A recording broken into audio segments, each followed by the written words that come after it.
여러분 인사드리겠습니다. 여러분 안녕하세요. 안녕하세요.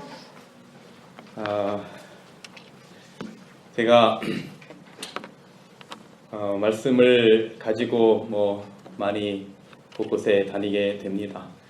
그런데 제가 이렇게 말씀을 들고 어디에서 말씀을 전하든지 별로 이렇게 긴장을 하지 않는 스타일입니다.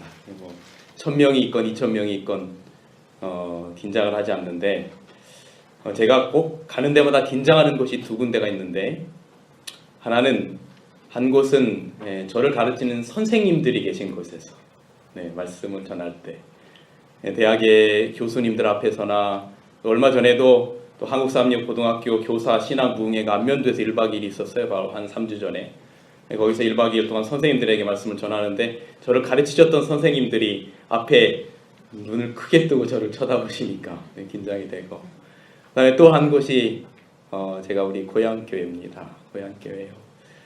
사실 오늘 저희들이 있는 것은 다 우리 부모님들 때문에 있는 것입니다. 다 저희 부모님뿐만 아니라 여기 계신 우리 장로님들, 집사님들이 어릴 적부터 저희를 가르쳐 주셨던 다 부모님들이고 다 그런 마음을 가지고 저희 자녀들이 밖에서 살아가고 있습니다. 각각 다 다른 곳에서 흩어져서 다른 일들을 하면서 그렇게 살아가지만 은산교회 출신인 걸 항상 자랑스럽게 생각하며 제가 집회를 다니는 곳곳마다 가끔 이제 설교를 하다가 조금 분위기가 조금 지루하고 어렵다라고 느껴지면 어떤 얘기를 하게 되는데, 그럴 때마다 제가 꼭 하는 얘기가 고향 얘기를 합니다. 그래서 제가 여러분 제 고향이 어딘 줄 아십니까? 충청도 부여군 은사면 은살리 111번지 대도시에서 태어났습니다. 이러면 사람들이 나중에 설교 끝나고 저에게 물어봐요. 거기가 대도시냐고 또 물어보는 분들이 있어요. 그래서 제가 미국에 가서 집회를 하던 어디 다른 나라를 가서 하든 또 한국 곳곳에 가서 하든 제가 은산교회 출신임을 자랑스럽게 그렇게 밝히고 있습니다. 우리 모든 자녀들이 우리 부모님들 또 그 사랑과 은혜를 잊지 않고 또 어릴 적에 받았던 그 양분들을 가지고 곳곳에서 이렇게 잘 살고 있음을 인해서 감사를 드립니다. 오늘 저희가 사실은 아버님 생신이어서 대표로 오기는 했지만 다 여러분들의 다 자녀들이고 똑같은 손자들이라고 이렇게 생각합니다. 하나님께서 우리 교회에 더 크게 축복해 주셔서 우리 부모님들 더 건강하시고 또 올 한 해 크게 축복받는 그런 한 해 되시기를 간절히 바랍니다. 고맙습니다. 우리 목사님 오늘 또 저에게 또 이런 좋은 시간 허락해 주셔서 고맙습니다.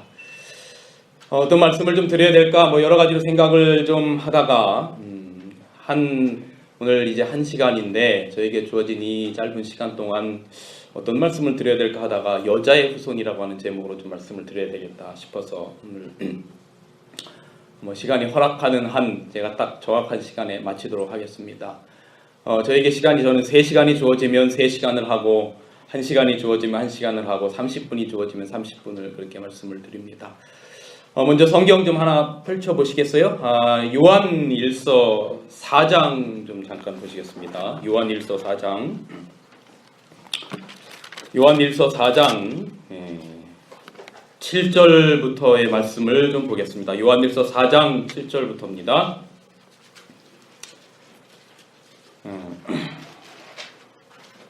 요한일서 4장 7절, 8절 보도록 하겠습니다. 사랑하는 자들아, 우리가 서로 사랑하자. 사랑은 누구에게 속한 것이니? 사랑은 하나님께 속한 것이니 사랑하는 자마다 하나님께로 나서 하나님을 뭐하고? 알고 그랬어요. 그 다음에 사랑하지 아니하는 자는 하나님을 알지 못하나니 이는 하나님은 뭐라고 말합니까? 사랑이시다 그랬어요. 사랑은 하나님께 속한 것이다 그랬습니다. 여러분, 사단이 흉내낼 수 없는 것이 딱 한 가지가 있습니다. 사단이 흉내낼 수 없는 게 없어요. 이런 모세가 이스라엘 백성들을 출애굽해서 10재앙을 내릴 때 심지어는 지팡이가 뱀이 되게 하고 또 지팡이를 가지고 물을 치니까 피가 되기도 하고 개구리 재앙도 흉내내고 메뚜기 재앙도 흉내내고 모든 걸 다 흉내냅니다. 심지어는 마지막 때 예수님께서 이 땅에 재림하시는 것도 사단이 흉내낼 것이라고 했어요. 그런데 사단이 흉내낼 수 없는 것이 딱 한 가지가 있습니다. 그게 뭐냐면 하나님의 성품과 관련된 겁니다. 하나님의 성품은 하나님은 사랑이시다고 했어요. 그러니까 사단이 결단코 흉내낼 수 없는 게 있는데 그건 뭐냐면 하나님의 성품인 사랑입니다. 그래서 여기 말하기를 사랑은 하나님께 속했다 그랬습니다. 왜냐하면 사랑이 하나님의 속성이고 하나님의 성품이기 때문에 그렇습니다. 그래서 사랑하는 자마다 하나님을 뭐 한다고 말하고 있어요? 하나님을 뭐 하고? 알고 그랬어요. 알고.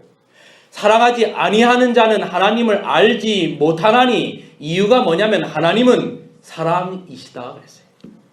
그러니까 여러분 우리가 하나님을 아는 방법은 성경절을 많이 외워서 하나님을 아는 게 아니고 성경을 잘 가르쳐서 하나님을 아는 게 아니고 성경을 100번 읽고 1000번 읽어서 하나님을 아는 게 아니라 하나님을 알기 위해서는 사랑하는 자마다 하나님을 안다 그랬어요. 사랑하지 아니하면 하나님을 알지 못한다 그랬어요. 왜냐하면 사랑만이 하나님의 성품에 속한 속성이기 때문에 그렇습니다. 안다라고 하는 말을 좀 생각해 보려고 합니다. 만약에 저희 아이들에게 너는 아빠를 아니?라고 물어본다면 우리 아이들이 뭐라고 사람들에게 대답할까요? 너는 아빠를 아니? 그렇게 말하면 아빠를 안다라고 하는 질문에 대해서 답을 아마 첫 번째는 이렇게 할 수 있을 거예요. 네, 저는 아빠를 압니다. 저희 아빠는 충청남도 부여군 은사면 은사리 111번지에서 유재호 씨와 이매순 사이의 장남으로 태어났고 저에 대해서 조사를 많이 해가지고 그 다음에 병사공파, 그 다음에 강릉유 씨 뭐 몇 대손 뭐 이렇게 알 수도 있고 우리 아빠 키는 170인데 눈은 작고 그 다음에 초등학교는 은산초등학교를 나왔고 서울삼류 중고등학교를 다녔고 그 다음에 지금은 박성미라고 하는 사람하고 결혼해서 목회를 하고 있습니다. 이렇게 말할 수 있을 거예요. 근데 이렇게 말하는 것은 마치 이게 말하는 게 꼭 뭐와 같냐면 논문 쓰는 것 같아요. 논문. 그러니까 공부하는 것처럼 말하는 거야. 우리 아빠의 키는 얼마고 몸무게는 얼마고 그 다음에 학교는 어디를 나왔고 이렇게 아는 것을 어떻게 안다라고 말하냐면 이걸 도덕적으로 안다라고 말합니다. 이걸 또 다른 말로 말하면 성문율적으로 안다라고 그래요. 여러분 우리가 십계명을 성문율이라고 말해요. 그게 뭐냐면 십계명 너는 나 외에 다른 신을 섬기지 말라, 우상을 만들지 말라, 하나님의 이름을 망령되 일컫지 말라, 안식일을 기억하여 거룩히 지키라 이렇게 나와 있는 이 자구 조항들을 아는 것을 성문율적으로 안다 그래요. 마치 논문 쓰는 것과 같이 분석해서 아는 것입니다. 저희 아이가 너의 아빠에 대해서 아니? 라고 물어보면 이렇게 논문 쓰듯이 대답할 수 있어요. 그런데 이렇게 대답할 수 있을 거예요. 또 하나는 존재론적으로 대답하는 거예요. 너는 너의 아빠를 아니? 너의 엄마를 아니? 라고 말할 때 엄마로 예를 드는 게 훨씬 더 편하겠네요. 우리 엄마는 여러분 저희 어릴 적을 잘 아셔요. 제 어릴 적이 많이 약했잖아요. 그죠? 그 다음에 기관지 천식도 알아서 고생도 많이 하고 그랬는데 제가 결혼하면서 이게 좀 아이들이 나쁜 것은 좀 안 닮아서 태어났으면 좋겠다 생각을 했는데 안 좋은 것도 정말 똑같이 닮아 나오더라고요. 저희 큰아이가 천식을 가지고 태어났어요. 그래서 저 아이가 지금은 이제 커서 많이 건강해졌는데 어릴 적에 정말 끄떡하면 병원에 입원하는 게 일이었어요. 시골에 와서도 갑자기 얘가 천식발작이 나면 부여 병원으로 안 가면 서울로 그냥 이게 뛰기를 여러 번 했던 그런 기억이 있습니다. 그런데 저희 아내가 저 어릴 때 제가 천식할 때 저희 어머니 아버님 저희 할머님이 잠 못 이루면서 같이 간호를 해주시고 했던 것처럼 저희 아내가 저희 아이가 아플 때 병원에 입원해서 몇 날 며칠을 옆에서 같이 잠자지 못하면서 이 아이가 숨 찰 때 똑같이 함께 고생당하면서 똑같이 함께 아이의 그 가쁜 숨과 같은 숨을 내쉬면서 그렇게 있어요. 그럼 저희 아이에게 너는 너의 엄마에 대해서 아니? 라고 물어보면 엄마의 키는 얼마고요? 엄마의 몸무게는 얼마고요? 이런 걸 아는 게 아니라 우리 엄마는요, 나를 정말로 사랑해서 밤새도록 내가 아프고 힘들 때 잠자지 않고 나를 간호해줬던 나를 사랑하는 엄마입니다. 이렇게 대답할 수 있을까요? 있어요. 이걸 존재론적인 대답이라고 말하는 거예요. 제 같이 99년도에 제가 벌써 목회한 지 19년이 되었습니다. 19년 차가 되었는데 목회를 같이 나올 때에 저희 동종한합회에 8명의 목사님들이 같이 목회를 나왔는데요. 그 중에 저보다 좀 나이가 많은 형님이 한 분 계시는데 목회를 같이 나왔어요. 근데 이 형님에게는 딸이 둘이 있는데 그 중에 큰 딸이 이제 어릴 때 이렇게 기어다니고 이렇게 벽을 붙잡고 일어나야 될 때가 됐는데 일어나지를 못해요. 그래서 이 아이가 좀 이상하다 해서 어느 날 병원에를 가보니까 그 병원에서 큰 병원에 가보라고 그랬어요. 그래서 서울대학병원에 가보니까 가서 이 아이에 대해서 정밀 조사를 해보니까 이 아이의 병명이 나왔는데 척수근위축증이라는 희귀병의 병명을 얻었어요. 근육이 자라지를 않아요. 그래서 이 아이는 오래 살아도 20대 정도 살다가 죽을 운명이 있습니다. 그래요. 그 선고를 받은 지가 벌써 꽤 오래 전이죠. 10수년 전에 그 선고를 받은 그때로부터 제 동기 목사님은 그 형님 목사님은 운동을 하지 않아요. 왜 운동을 하지 않냐면 내 딸은 지금 이렇게 아파서 힘든데 나 혼자 운동하고 건강하게 살려고 운동하지 할 수 없다라고 해서 운동을 하지 않아요. 그런데 얼마 전에 저희 동기들이 같이 모여서 식사를 한 적이 있었습니다. 그런데 이런 여러 가지 이야기를 나누다가 이 형님이 저에게 뭐라고 이야기를 하냐면 이렇게 말해요. 제 손을 딱 잡으면서 하는 이야기가 뭐냐면 유 목사, 이제 10수년 전에 의사에게 선고한 그 선고가 맞다면 이제 내 딸이 살 날이 얼마 남지 않았네 그래요. 왜냐하면 이 딸이 벌써 18살이 되었기 때문입니다. 그러면서 말하기를 뭐라고 말하냐면 이 딸이 걷지를 못해요. 그러니까 근육이 완전히 굳어져서 마비가 돼서 걷지를 못하고 이 상체 하체는 다 쓸 수가 없어요. 그래서 학교를 데려다 주기 위해서 그 이미 커버린 그 아이를 안고 휠체어다 하고 학교를 다시 올라가고 내려오고 이걸 10수년 동안 이 아빠 엄마는 같이 하는 것입니다. 그리고 그 아이의 고통을 같이 느끼면서 살아가는 것이죠. 만약에 그 딸이 혜인이라는 아이인데 그 아이에게 너는 너의 아빠를 아니라고 물어본다면, 너는 너의 엄마를 아니라고 물어본다면, 우리 엄마의 키는 얼마고 우리 엄마의 몸무게는 얼마고라고 하는 이런 성문율적인 도덕적으로 말하지 않을 것이고, 이 아이는 분명히 이렇게 말할 거예요. 우리 엄마 우리 아빠는 지난 평생을 내가 아프고 나서부터 단 한 번도 나와 함께 하지 않은 적이 없으며 나의 손발이 되어서 내가 고통스럽고 힘들 때마다 항상 나와 같이 했던 이 세상 누구보다도 나를 사랑하는 엄마요 아빠라고 말할 것입니다. 여러분, 우리가 하나님을 안다라고 하는 의미가 무엇일까? 여러분, 우리가 하나님을 성문율적으로, 논문적으로, 도덕적으로 알 수 있어요. 하나님은 삼위일체의 하나님이에요. 그래서 성부와 성자와 성령이 계신데 이분들은 각각의 개체를 가지고 계신 분이지만 뜻과 목적과 방향에서 같고, 그래서 이분들은 아버지 역할은 뭐고 아들의 역할은 뭐고 성령의 역할은 뭐고, 이렇게 우리가 하나님의 이름은 야훼고 뭐 엘로힘이고 그 다음에 이 여러 가지 그런 분석적으로 하나님을 알 수 있습니다. 논문적으로 아는 거예요.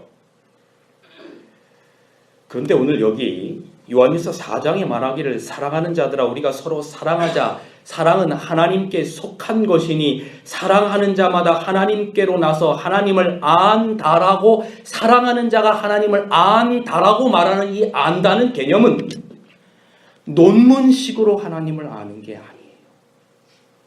하나님이 우리를 어떠한 존재로 대하시고 우리를 어떻게 사랑하셨는지 그 딸 혜인이가 그 엄마 아빠를 아는 것처럼 그렇게 아는 것, 그것이 바로 하나님을 안다라고 하는 것입니다.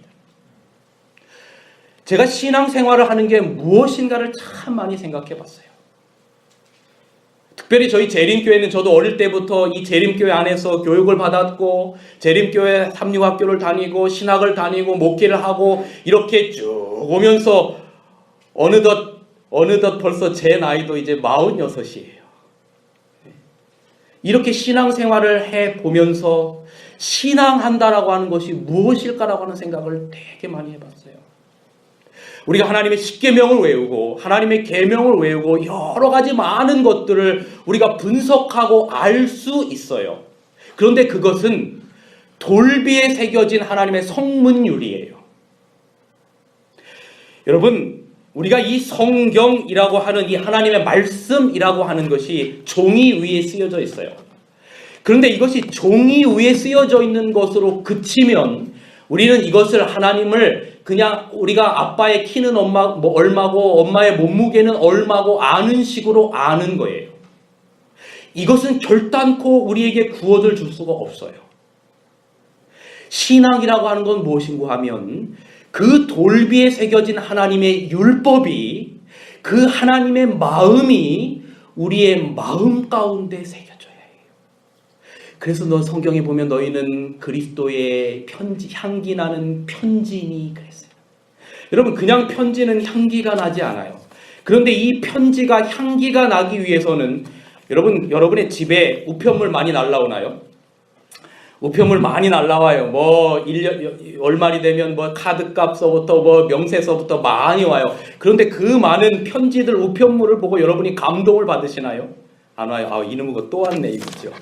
이게 벌써 왔네 이거. 그래서 자세히 살펴보죠. 혹시 내가 안 쓴 거 잘못해서 기록한 거 없나 살펴보죠.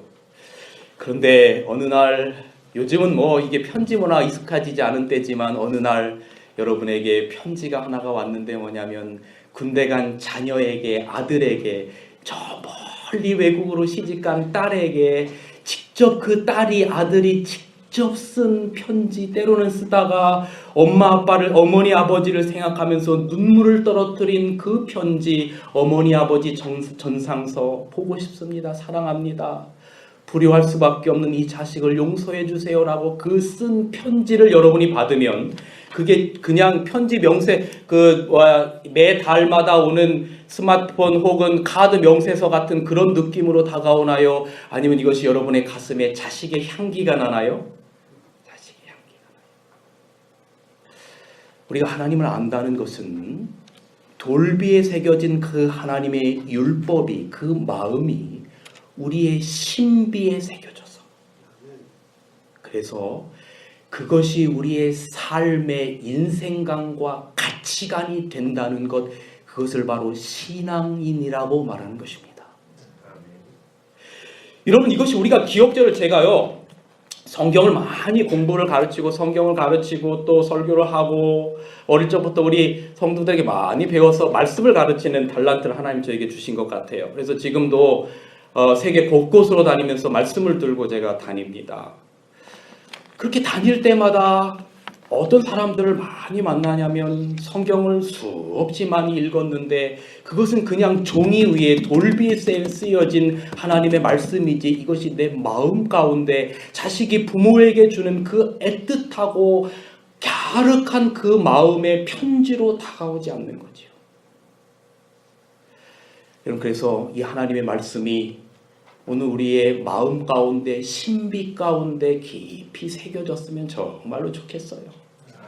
여기 우리가 하나님을 안다라고 말하는 것이 바로 뭐냐면 도덕적으로 하나님을 알고 이 문법적으로 하나님을 알고 논문적으로 하나님을 아는 것이 아니라 하나님이 우리에게 어떠한 마음을 가지고 계신지 그 하나님의 마음이 우리의 신비에 새겨지는 경험이 있어야 된다는 것이죠. 성경에 이 존재론적인 단어가 있는데요. 요한일서 오늘 지금 읽은 4장 7절에 보면 사랑하는 자마다 하나님을 안다라 그랬어요. 제가 칠판 있으면 좀 쓰겠는데, 그래서 사랑이라고 하는 것과 안다라고 하는 것은 같은 맥락입니다. 이걸 잘 기억해 주시고요. 그 다음에 요한복음 17장 3절에 보면 어떤 말씀이 있냐면 영생은 곧 유일하신 참 하나님과 그의 보내신 자 예수 그리스도를 뭐 하는 것이니라? 아는 것이니라. 그러니까 영생과 예수님을 아는 것이 같은 거네요. 그럼 보세요. 사랑하는 자마다 하나님을 알고 그랬어요. 그러니까 사랑과 알고는 이코르 같은 거야. 그리고 또 영생은 그의 보내신 자 예수 그리스도를 아는 것이니라 그랬으니까 이것이 또 영생과도 이코르야. 그 다음에 고린도전서 8장 3절에 보면 누구든지 하나님을 사랑하면 이로써 이 사람은 하나님의 아시는 바 되었다 그랬어요. 자, 그러니 보세요. 사랑한다라고 하는 말과 하나님을 안다라고 하는 말과 영생이라고 하는 말은 전부 다 이코르예요. 그러니까 우리가 영생을 얻기 위해서는 영생을 얻는 것은 하나님을 아는 것인데 하나님을 아는 것은 이 삼위일체가 뭐고 하나님의 야훼가 히브리어로 뭐고 이렇게 해서 아는 게 아니라 하나님을 사랑하는 그 마음을 존재론적으로 아는 것, 그렇게 아는 것과 영생과 사랑이 같다라고 하는 말이에요. 같다라고 하는 말이에요. 기독교는 하나님의 사랑을 아는 종교입니다. 이걸 우리는 존재의 종교라 그래요. 기독교는 도덕의 종교가 아니에요. 여러분 이런 얘기 들어보셨어요? 왜 교회 다니는 사람이 더 나빠요? 그런 말 들어보셨어요 혹시? 그죠? 근데 거기서 나쁘다 좋다의 이 선과 악의 분류의 개념이 뭐냐면 다 도덕적인 거예요. 교회 다니는 사람이 왜 나빠요? 혹은 왜 착해요? 라고 하는 말은 전부 다 도덕적이에요. 보세요. 선하다. 여러분 착한 건 뭐 착한 걸 착하다고 말합니까? 지나가다 어려운 사람이 있으면 물건을 들어주고 그 다음에 또 무슨 힘든 사람이 있으면 가서 위로해주고 또 이렇게 경제적으로 어려운 사람이 있으면 뭘 갖다 주고 이게 전부 다 도덕적으로 착한 걸 선하다 그래요. 그럼 악한 건 뭐냐? 도덕적으로 악한 걸 다 악하다고 사기치고 무슨 간음하고 이런 걸 다 악하다 그래요. 그런데 여러분 기독교의 선과 악의 개념은 도덕적이 아니에요. 만약에 기독교의 선과 악의 개념이 이렇게 도덕적이라면 행함으로 말미암는 의가 맞아요. 왜? 우리가 그런 착한 일을 많이 해서 의롭다함을 얻는 거예요. 그런데 기독교는 행함으로 말미암아서 구원받는 종교가 아니라 뭐로 말미암아 구원받는 종교? 믿음으로 말미암아 구원받는 종교라고 하는 그 믿음이라고 하는 게 뭐냐? 이게 바로 로마서 4장 17절에 나와 있어요. 로마서 4장 17절에 보면 무슨 말이 있냐면 하나님이 아브라함을 의로 여기셨는데 아브라함을 의로 여기신 그 믿음이 뭐냐면 없는 것을 있는 것 같이 부르시는 이를 믿었고 그 다음에 죽음에서 생명으로 인도하시는 하나님임을 믿었어요. 이게 뭐냐면 여러분 이게 로마서 4장 17절 얘기거든요. 자, 없는 것을 있는 것으로 만든다. 이게 성경에서 무슨 말이에요? 없는 걸 있는 것으로 만드는 거. 창조. 그렇죠. 창조. 그죠? 없는 것을 있는 것으로 만드는. 그래서 아브라함이 믿어서 의롭다함을 얻은 믿음이 뭐냐면 창조주 하나님을 믿은 거예요. 없는 것에서 있는 것으로 만든 하나님을 믿은 거예요. 자, 그 다음에 죽은 것에서 산 것으로 만드는 것, 이걸 뭐라고 말해요? 부활이라고 말해요. 그래서 아브라함이 믿는 하나님은 어떤 하나님이냐면 창조의 하나님이며 부활의 하나님이에요. 그런데 창조의 하나님이며 부활의 하나님의 그 깊은 의미가 뭐냐면 비존재인 흙이었던 우리를 다시금 존재케 하는 거예요. 자, 보세요. 하나님이 아담과 하와의 코에 흙으로 만드시고 코에다 호흡을 불어넣으실 때 뭐가 되었다라고 말합니까? 생명이 되었다고 말해요. 그 생명이라고 하는 말은 원어적인 의미로 보면 무슨 말인고 하면 생명이라고 하는 말이에요. 자, 우리 시현씨 장로님, 생명, 한문을 워낙 잘하시니까 너무 유치원적인 질문인데 생은 무슨 생자? 네, 날생자, 산다는 거죠. 명은 무슨 명자? 명령 명자. 그러니까 생명이라고 하는 말의 의미는 뭐냐면 살라라고 하는 명령이에요. 자, 그러니 하나님에게 있어서의 선이라고 하는 것은 무엇인고 하면 우리가 태초에 창조된 목적처럼 영원한 생명을 가지고 존재하는 것, 이것이 기독교의 선이에요. 선. 제가 춘천중앙교회에서 4년을 목회할 때, 유학을 마치고 와서 목회할 때 자식을 먼저 보낸 부모님들이 몇 분 계셨어요. 그런데 이분들 집에 방문을 가면 이분들이 제 손을 잡고 막 울어요. 어느 날 막 우는데 그날이 아들이 죽은 지 3년 되는 기일에 제가 우연히 방문을 간 거야.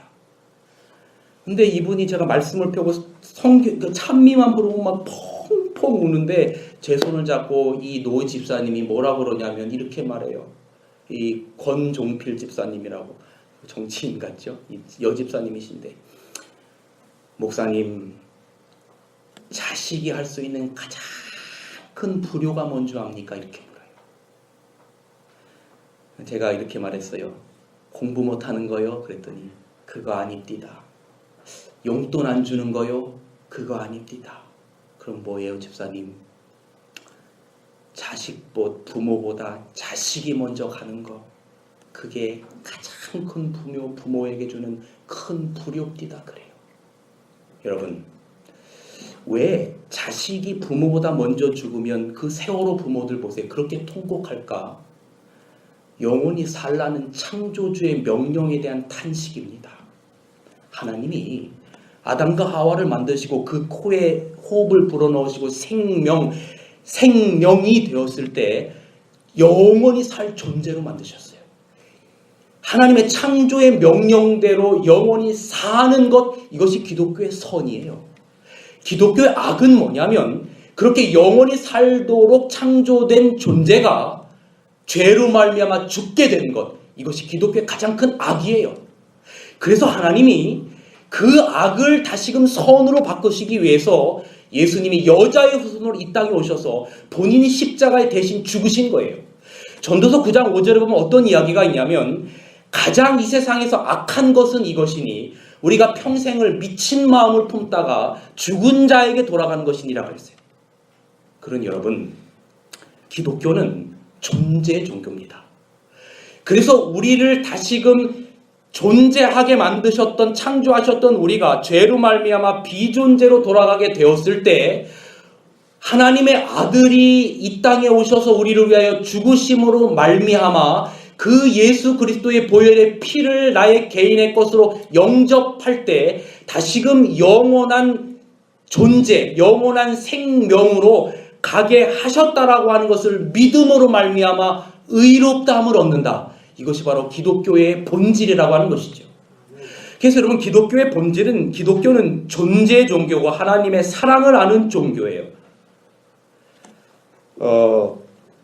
우리가 여러분 잘 아는 것처럼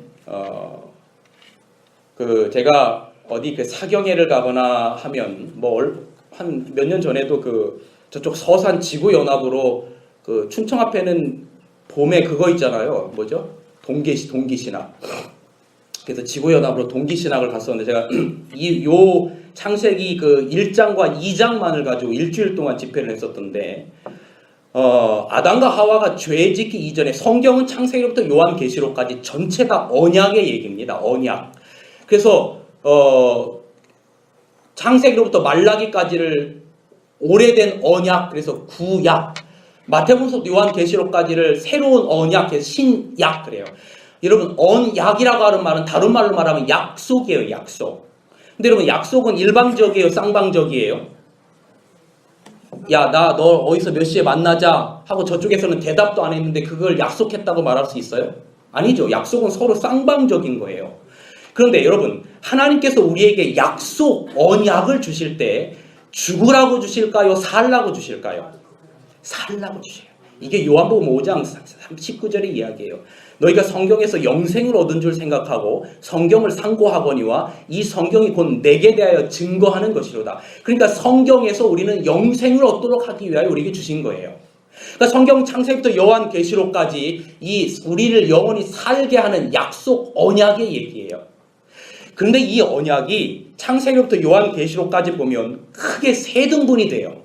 첫 번째 등분은 창세기 1장과 2장에서 그 다음에 3장 사이에 하나의 등분으로 나뉘어요. 그 다음에 또 하나는 구약과 신약에서 예수님의 십자가를 중심으로 나뉘어요. 그런데 크게 나뉘는 것은 창세기 1장과 2장과 3장서부터 성경 맨 마지막까지 나뉘는데 1장과 2장의 언약을 우리는 무슨 언약이라고 하냐면 옛 언약, 원 언약이라 그래요. 그 옛 언약과 원 언약은 피가 없는 언약이야. 그때는 영원히 살 수 있는 방법은 뭐냐면 순종하면 살고 불순종하면 죽는 거예요. 이게 창세기 2장 17절 얘기예요. 너희가 선악을 알게 하는 이 선악과의 열매를 먹으면 정녕 뭐하리라? 죽으리라. 이게 언약이에요. 순종하면 살고 불순종하면 뭐 하겠다는 얘기예요? 죽겠다는 얘기예요. 그런데 우리는 이 언약을 이걸 뭐라고 말하면 다른 말로 말하면 성경적인 용어로 공의라고도 말하고 도덕이라고도 말해요. 오늘 우리로 말하면 헌법인 거예요. 지금 나라가 어수선하잖아요. 대통령을 탄핵한다. 이 탄핵하는 근거가 뭐냐? 그 탄핵의 근거는 뭐에 의해서 잘못했기 때문에 대통령을 탄핵하라고 지금 촛불 시위하고 저 난리를 피는 거예요? 뭐에 의해서 잘못했기 때문에? 헌법에 의해서 잘못했기 때문에. 자, 마찬가지로 그 헌법은 도덕이에요. 그죠? 도덕법이에요. 마찬가지로 창세기 2장 17절 이걸 먹는 날에는 정녕 죽으리라 라고 하는 것은 도덕이고 그 헌법은 율법은 지켜져야 해요. 그런데 불행히도 아담과 하와가 그거를 딱 먹어버렸어요. 그러면 먹으면 죽겠다고 말했으니까 헌법, 율법에 어겼어요? 안 어겼어요? 어겼죠. 그러면 먹었기 때문에 이제 뭐 해야 되는 겁니까? 죽어야 되는 거예요. 그런데 문제는 그 하나님이 형을 집행해야 하는 하나님이 그 아담과 하와가 남의 자식이 아니라 누구 자식인고 하면 자기 자식인 거야. 여러분 보세요. 세월호 사건이 벌어졌을 때 진짜 난리가 났어요. 난리가 났어요. 근데 그 세월호 선장에게 처음에 그 형을 언도를 했는데 몇 년을 언도했냐면 10몇 년인가를 언도하다가 나라에서 들고 일어나니까 제가 기억하기로는 30몇 년인가를 언도했어요. 그리고 사람들이 뭐냐면 30몇 년이 뭐냐? 뭐 해야 마땅하다? 죽어야 마땅하다. 죽어야. 사형시키라 이겁니다. 그런데 제가 어느 날 신문 한쪽 구석에 조그만 글귀를 하나 봤는데 거기에 뭐라고 쓰여있는 글귀가 있냐면 세월호 선장 이준석 선장의 어머니의 이야기가 쓰여있어요. 거기에. 뭐라고 쓰여있냐면 이렇게 쓰여있어요. 온 국민들에게 사죄합니다. 그런데 내 아들을 벌하지 말아주시고 나를 벌해주세요. 내가 아들을 잘못 키워서 그렇습니다. 온 세상 사람들은 다 그 사람을 죽이라고 말하는데 누구만은?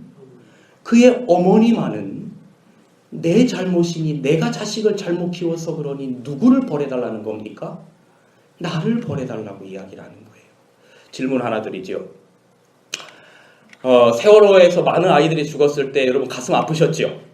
네, 우리 시현 시장님이 가슴 아프셨죠?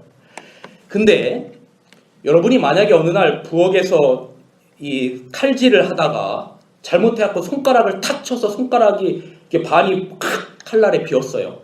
그럼 세월호에서 100 몇십 명 죽은 게 더 아파요? 여러분 손가락 잘라진 게 더 아파요? 예? 우리 이순재 집사님?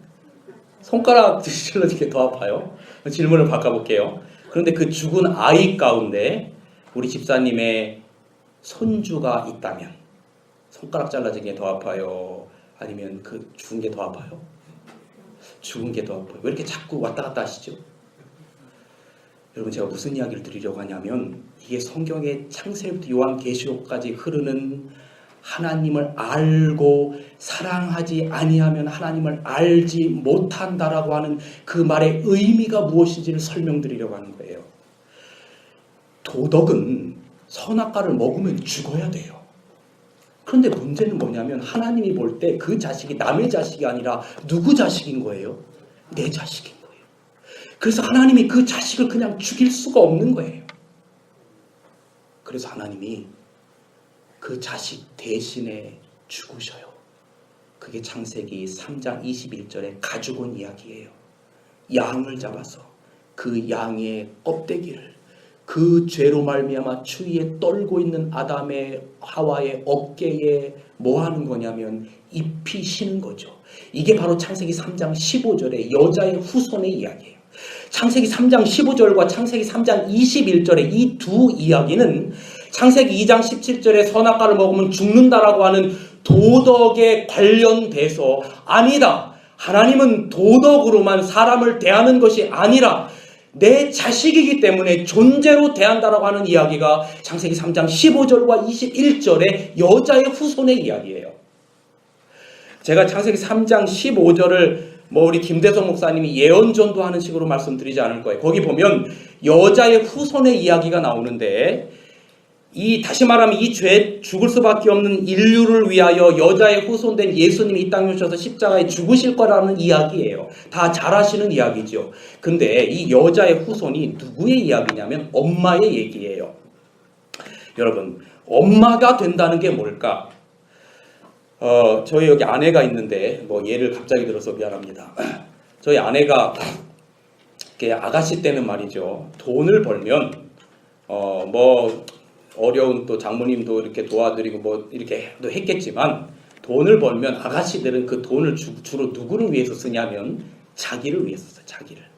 근데 결혼하면 그 돈을 누구를 위해서 쓰는 거 제가 요즘 가만히 봤더니 자식을 위해서 써요. 남편을 위해서는 거의 안 써. 본인을 위해서는 더 안 써. 본인 건 제가 사주지.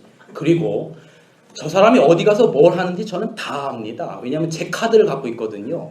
그래서 제 핸드폰에 뭐가 쓰인지 띵띵 다 올려요. 근데 가만 보면 쓴 거 보면 다 뭐냐면 아이들을 위해서 쓰는 거야. 어느 날 제가 배고프다고 하면 이 밤에 뭘 먹냐 그러고 자식이 12시에 배고프다 그러면 뭘 정성 들여 만들어주는 게 누구냐면 엄마지요. 자, 그런데 엄마는 아가씨보다는 자신을 위해 안 꾸며요. 자, 그런데 자식을 잃은 엄마는 어떨까요?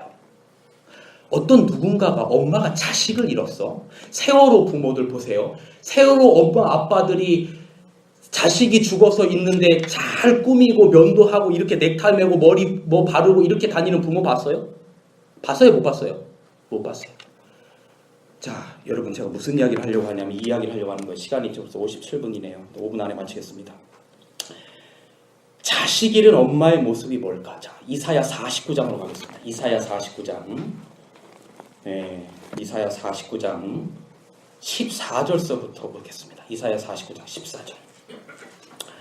제가 준비한 다른 얘기들은 다 빼겠습니다. 시간이 없기 때문에. 자, 이사야 49장 14절. 자, 우리 다 같이 한번 읽어볼까요? 14절서부터 16절까지. 오직 시온이 이르기를. 자, 시작.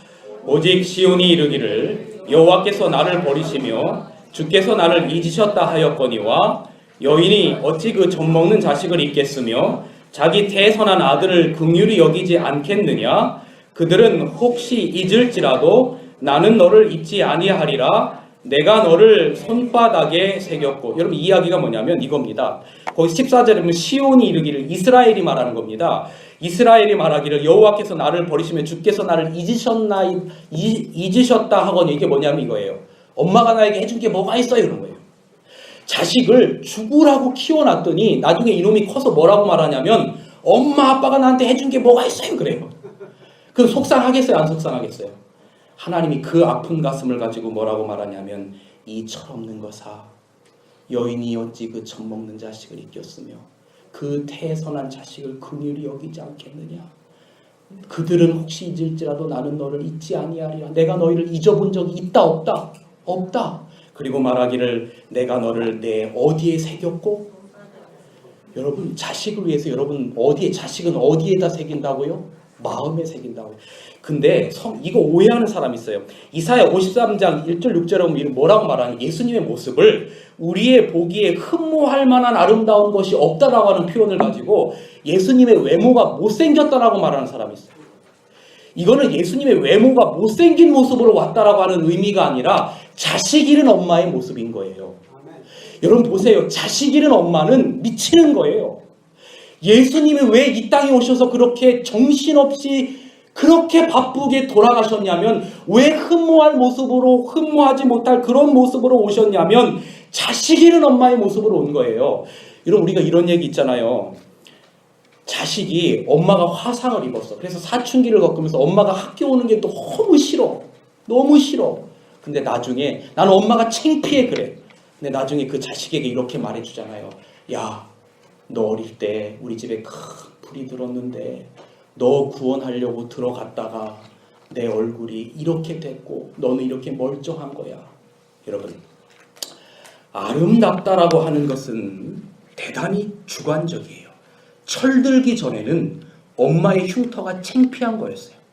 그런데 철들고 난 다음에는 엄마의 흉터가 나의 목숨을 위하여 생긴 가장 아름다운 모습인 거죠. 그러니까 여러분 죄를 깨닫게 하려면 정죄하는 게 아니에요. 그래서 여러분 사도행전 9장에 보면 그 가늠한 여인이 요한복음 9장에 보면 가늠한 여인이 잡혀오잖아요. 그때 나도 너를 뭐 하지 아니하노니? 정죄하지 아니하노니. 왜냐하면 죄를 깨닫는 건 정죄할 때 죄를 깨닫는 게 아니라 사랑할 때 그것이 죄라고 하는 걸 알아요. 우리가 왜 부모의 무덤 앞에 가서 그렇게 처절하게 우냐면 그 엄마가 얼마나 나를 위하여 수고했는데 그 엄마의 마음을 알아주지 못하고 그 엄마의 가슴에 생채기 난 자기의 잘못이 가슴 아파서 통곡하는 거예요. 그 엄마의 사랑 때문에 그러는 거죠. 이야기 하나만 좀 더 드려드릴게요. 예수님이 십자가에서 아버지 자기를 향하여 침뱉고 채찍질하고 못 박는 자들 향해서 뭐라고 말씀하시냐면 저들의 죄를 용서하여 주시옵소서. 저들이 하는 일을 알지 뭐하나이다?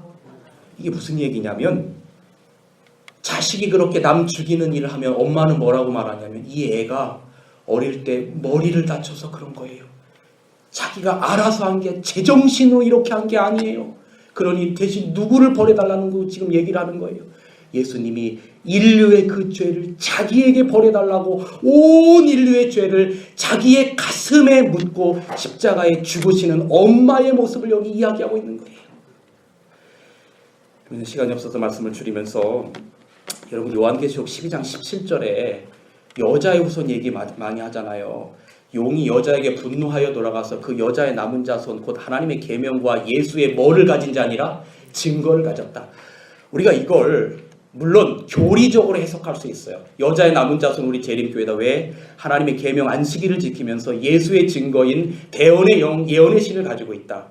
근데 저는 이 이야기를 좀 전전적으로 이야기를 하고 싶어요. 여러분 하나님의 계명 어떻게 하여 영생을 얻으리까? 말하기를 예수님께서 내 목숨과 마음을 다하여 내 하나님을 사랑하고 그 다음에 내 이웃을 내 몸과 같이 사랑하라. 이것이 온 율법과 선지자의 뭐니라? 강령이니라. 하나님의 계명은 그 계명을 주신 하나님의 사랑의 마음을 깨닫는 것입니다. 그리고 예수의 증거, 예수님이 이 땅에 오셔서 보이셨던 증거가 뭐예요? 십자가에 죽으시면서까지 우리를 위하여 그렇게 사랑하시는 그 사랑을 예수의 증거로 우리의 신비에 품고 살아가는 당신의 백성들과 끝까지 함께 하시고 그들에게 영원한 생명을 주시겠다고 말씀하시는 것입니다. 여러분 오늘 우리의 마음 가운데 그 하나님의 마음, 그 하나님의 성품, 그래서 나를 위하여 십자가에 죽기까지 희생하신 그 그리스도의 사랑이 우리의 신비에 새겨져서 정말로 엄마가 되는 심정으로 이 교회가 그렇게 서로를 사랑하고 격려하며 우리 주님 오시는 날까지 하늘까지 이어지는 우리 온 성도들이 되기를 간절히 바라면서 오늘 말씀을 줄이겠습니다. 이제 우리 하나님의 사랑과 예수 그리스도의 은혜와 성령 하나님의 감화감동 교통하심이 오늘 이 자리에 머리 숙인 우리 사랑하는 온 성도들에게 지금부터 우리 주님 오시는 날까지 함께하여 주시옵소서. 예수님의 이름으로 기도하옵나이다.